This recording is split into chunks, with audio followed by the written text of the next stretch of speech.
Nyam nyam.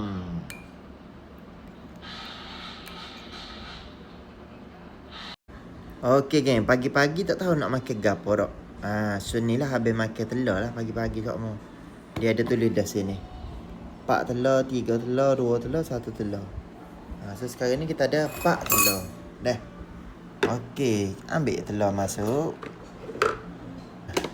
Okey, bubuh 4. Okey. So kita ambil air panas. Air panas dah. Air panas ni isi dekat level dia, nampak?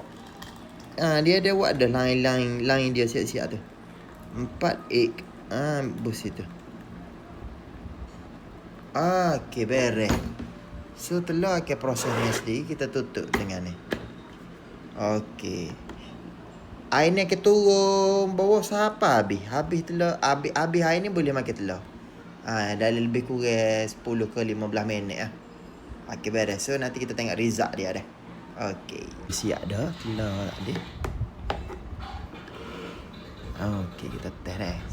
Sebiji. Bismillah.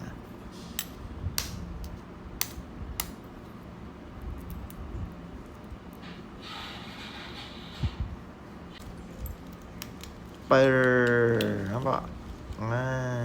Inilah yang kita nak. Telur gini.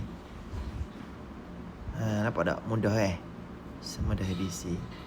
Okey, siapa nak boleh cek dekat beg kuning sekarang Barang puas hati.